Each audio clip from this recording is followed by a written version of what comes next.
Mario Moreno Cantinflas, el ícono de la comedia mexicana, no solo enfrentó la fama, sino también una amarga lucha de familiar por su legado. Mientras su salud decayó, la disputa por su fortuna y derechos cinematográficos destapó traiciones y secretos, revelando así un lado oscuro de su vida. Esta es la historia de la batalla interna que marcó el destino de una de las más grandes del cine, donde el crimen y la ambición oscurecieron su brillante legado. Si te gusta este tipo de historias, suscríbete aquí en el canal para que no te pierdas nuestra próxima historia criminal y activa la campanita de notificación para que te llegue el anuncio de nuestro próximo video. En Historias Criminales hoy estamos con el último acto de Cantinflas.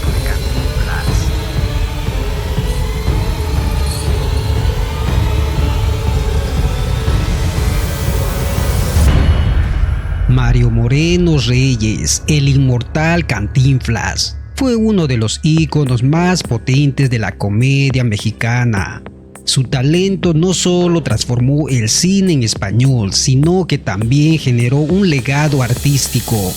Aunque hoy sigue latiendo, durante más de 3 décadas, Mario Moreno logró arrancar carcajadas sinceras a un público de todas las edades, con ocurrencias, reflexiones y consejos que convirtió en emblema inolvidable dentro de cada película. Pero a fines de abril de 1993, el humorista se rindió ante una enfermedad que lo persiguió sin treguas y cerró sus ojos para siempre. La vida de Mario Moreno Cantinflas estuvo marcado por controversias, secretos y silencios que jamás se disiparon.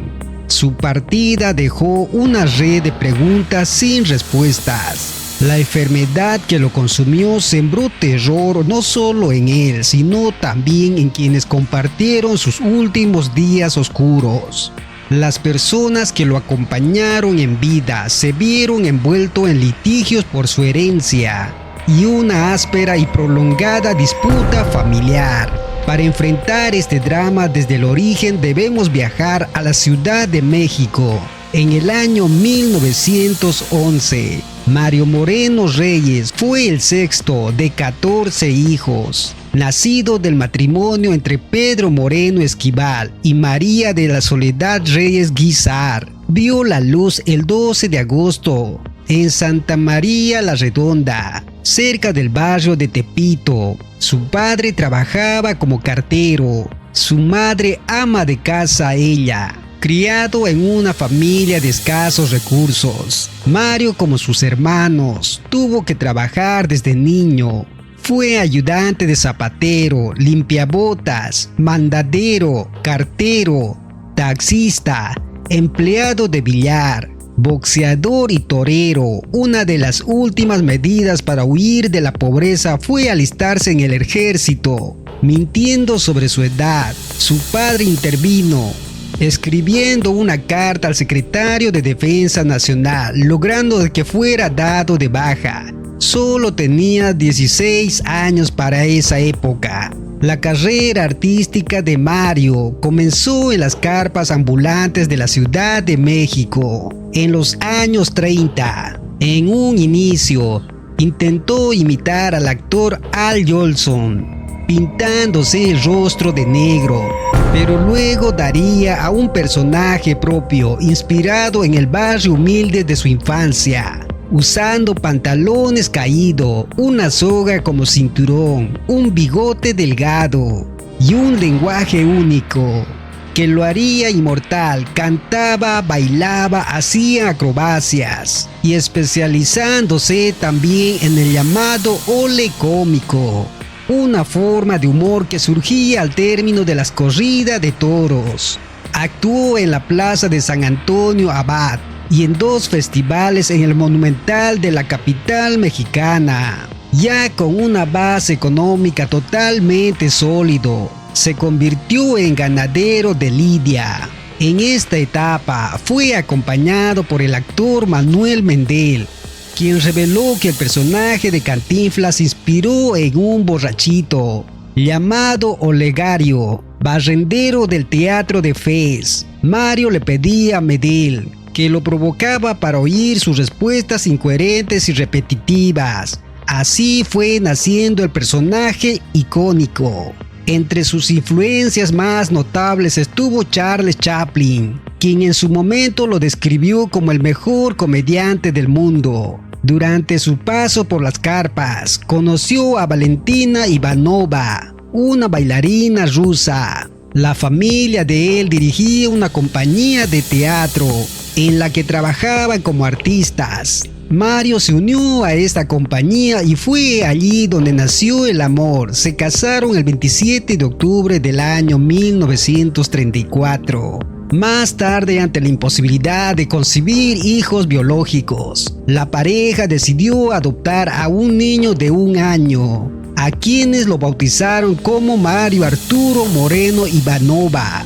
Desde entonces comenzó a circular un rumor persistente, que aquel niño era fruto de una relación extramatrimonial entre Mario Moreno y una mujer estadounidense llamada Marion Roberts.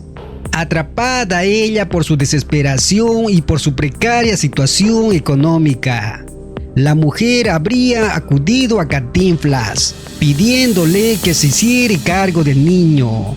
Sin embargo, este supuesto nunca fue confirmado. El enigma permanece sin resolución hasta el día de hoy. Valentina Ivanova fue la única esposa del actor. Tras su fallecimiento, Mario nunca volvió a casarse. En cuanto a su carrera cinematográfica, es importante aclarar que el debut en la gran pantalla no fue su icónico personaje. Su primer papel fue secundario en la cinta No te engañes corazón, estrenado en el año 1937 y protagonizado por Sara García y Carlos Orellana. Ese mismo año consiguió su primer rol protagónico en Así es mi tierra, una comedia dirigida por Arcadi Boitler y ambientada en el México revolucionario de 1916. Cantinflas también participó en Caro Cruz, conocido en algunos países como Águila o Sol, y en Cantinflas en el teatro, nuevamente bajo la dirección de Boitler y acompañado por el actor Manuel Medel. En 1940 alcanzó un enorme éxito, Ahí está el detalle, película que consolidó definitivamente a su personaje. A partir del Gendarme Desconocido, en 1941, Miguel Delgado se convirtió en el director recurrente de sus películas. Los 50 años no solo afectaron su fama, sino que también la proyectaron aún mucho más. Cantinflas incursionó en el cine de habla inglesa en 2 filmes producción hollywoodenses. La Vuelta al Mundo en 80 días, eso fue en el año 1956.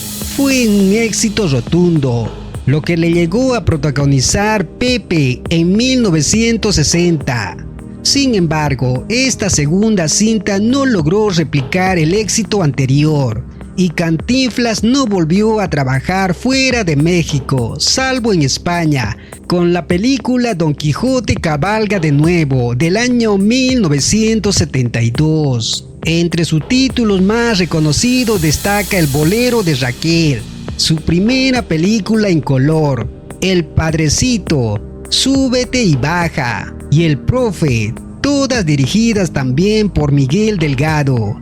Su última aparición en cine fue El barrendero, filmado en el año 1981, donde interpretó a Napoleón, un humilde trabajador callejero cuya generosidad lo metieron en serios problemas. En total, Mario Moreno filmó más de 45 películas y 6 cortometrajes, convirtiéndose en un ícono del cine de comedia. Desde su primer trabajo hasta el último, su figura creció hasta alcanzar el estatus de leyenda. No obstante, el origen de su nombre artístico, Cantinflas, sigue rodeado de misterios. Una de las versiones asegura que Mario creó este seudónimo para evitar que sus padres supieran a qué se dedicaba. Otra teoría, propuesta por el escritor Carlos Monsiváis, afirma que un espectador le interrumpió una vez gritándole «¿Cuánto inflas?», lo que habría derivado en el nombre. Una tercera versión sugiere que proviene de la unión entre inflar y cantín, un modismo que hacía referencia a quienes frecuentaban las cantinas. No obstante, un círculo más cercano siempre negó esto, que el nombre tuviera relacionado con el alcohol. Lo cierto es que el apodo dio el origen al verbo cantinflear, reconocido oficialmente por la Real Academia Española y que significa hablar o actuar de manera disparatada, sin coherencia ni contenido. También se reconocen los términos cantinflas y cantinflea. Por otro lado, Mario siempre demostró interés por la política a través de sus películas, donde dejaba entrever su visión crítica del sistema. Durante varias elecciones presidenciales en México, miles de personajes votaron simbólicamente por Cantinflas, a pesar de que jamás él participó oficialmente en una campaña. Esto hablaba del poder que tenía tanto el personaje como el hombre detrás de él.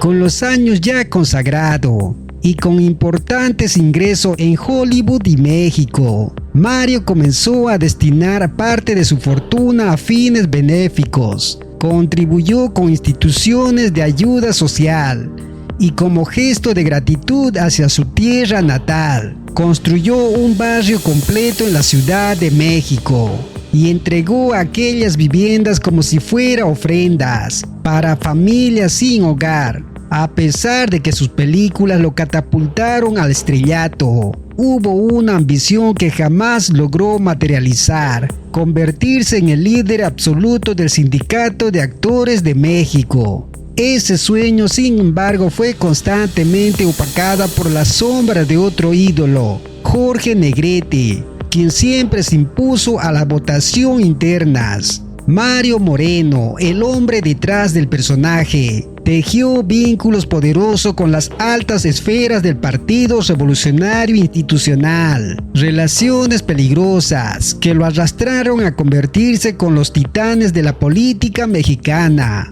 Incluso se convirtió en consejero de una figura rodeada de controversias, Gustavo Díaz Ordaz, el presidente que marcaría a fuego la historia nacional de la bruta representación de los movimientos sociales de la Ciudad de México. A fines de febrero del año 1993, una sentencia cayó como un puñal silencioso. Mario Moreno fue diagnosticado con cáncer de un pulmón en estado terminal. El diagnóstico era implacable.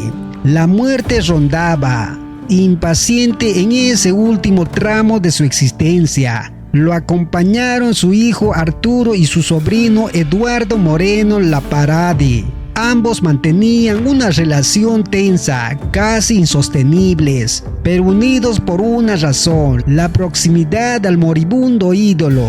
Según relataría años después Mario Arturo, la salud de su padre era un sub y baja angustiante. Un día parecía recuperarse, al día siguiente era figura vencida, postrada, sostenida por máquinas. Ante tal panorama decidieron trasladarlo a Estados Unidos, con la esperanza de que los avances médicos pudieran ganarle tiempo a lo que parecía inevitable. Pero lo brutal de su enfermedad lo mantenía inmóvil, atrapado en una cama. Apenas podía caminar unos pasos dentro de su habitación. Ya no podía valerse por sí mismo. Comer, asearse, todo requería asistencia.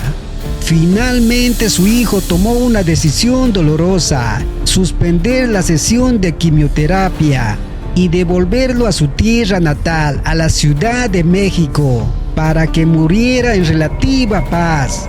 Cantinflas exhaló su último aliento el 20 de abril del año 1993, con 81 años, mientras el silencio se apoderaba en su hogar. Sin embargo, tiempo después, su hijo reveló una verdad más turbia: su padre no tenía cáncer de pulmón, sino de esófago. un tumor adherido a la vena carótida, que habría acelerado el deterioro fatal de su salud. La noticia de su muerte sacudió al país de México como un sismo emocional. El mismo de la gabardina, como lo llamaban, había dejado de existir, pero su figura se alzaba más viva que nunca entre el dolor colectivo. Multitudes emergieron como sombra de la madrugada, con pancartas, flores y lágrimas. Casi 500,000 de personas se agolparon en la funeraria Félix Cuevas, queriendo ver, aunque fuera por última vez, al hombre que había hecho reír a generaciones enteras. 30 minutos después del anuncio oficial de su muerte, el presidente Carlos Salinas de Gortari emitió un mensaje televisivo reconociendo la grandeza de su talento. Pero fuera en las calles, el verdadero tributo se construía con la desesperación popular. Las patrullas no daban abasto.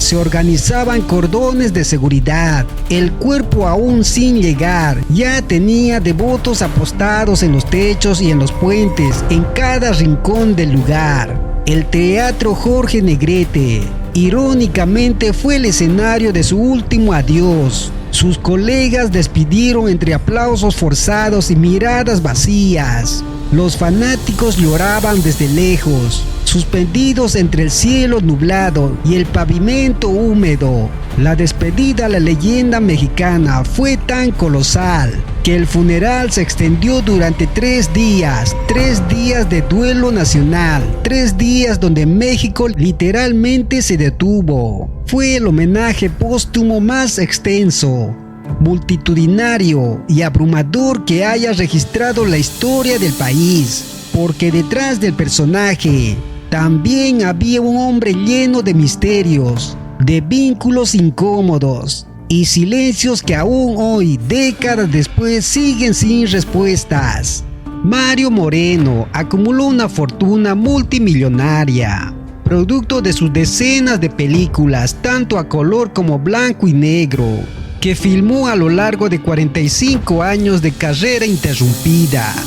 Sin embargo, en los últimos años de su vida, su éxito no fue lo único que quedó en disputa. La batalla por su patrimonio se desató entre su único hijo, Mario Arturo Moreno Ivanova, y uno de sus sobrinos más cercano, Eduardo Moreno Laparde. La disputa legal comenzó antes, durante y después de su muerte, transformándose en un conflicto interminable por el control de las propiedades, los derechos y crédito de toda la filmatografía de Cantinflas. Los enemigos entre los primos alcanzó nivel totalmente peligrosos. Mario Arturo acusó a su primo de aprovecharse de la situación, de querer sacar provecho de un patrimonio que no le correspondía. Además, lo acusó de no haberse preocupado por su tío durante sus últimos días de vida. Por otro lado, Eduardo Moreno rechazó todas las acusaciones, asegurando que Mario Arturo estaba sumido en problemas de drogadicción, lo que según él lo hacía incapaz de cuidar a un paciente terminal. Incluso presentó documentos que demostraban que poco antes de su muerte, Mario Moreno le había otorgado los derechos de sus películas. La batalla legal alcanzó su punto álgido en el año 2014, cuando la Corte Suprema de México falló a favor de Eduardo, confirmando que él era el legítimo sucesor de los derechos cinematográficos de su tío. 3 años después, en el año 2017, Mario Arturo Moreno Ivanova murió de un paro cardiorrespiratorio a los 57 años, dejando en el aire una disputa que no terminó con su muerte. En el año 2020, tras un mes de hospitalización por complicaciones derivadas del COVID-19, Eduardo Moreno Laparde también falleció, cerrando así un ciclo de conflictos entre primos. Los derechos pasaron a manos de sus descendientes, pero el daño ya estaba hecho. La guerra familiar por el legado de Cantinflas dejó una marca totalmente imborrable. Mario Moreno, conocido como Cantinflas, recibió la estrella número 1722 en el Paseo de la Fama de Hollywood. Fue nominado en 2 ocasiones a Globo de Oro en la categoría Mejor Actor, y la Academia Mexicana de Artes y Ciencias Cinematográficas lo reconoció con varios premios. Fue nombrado embajador de la paz por la Organización de Estados Americanos, en reconocimiento a su trabajo en la promoción de la armonía entre los pueblos del mundo. Pero detrás de la sonrisa que el actor ofrecía al público, hubo una vida llena de sombras. Su comedia universal ocultó el lado oscuro de una familia dispuesta a destruirse mutuamente por el control de su legado. La lucha de su patrimonio ensobreció la memoria de uno de los más grandes actores de la época dorada del cine mexicano. Su nombre perdura en la historia del cine, pero el precio de la gloria fue una guerra familiar que nunca dejó de arder.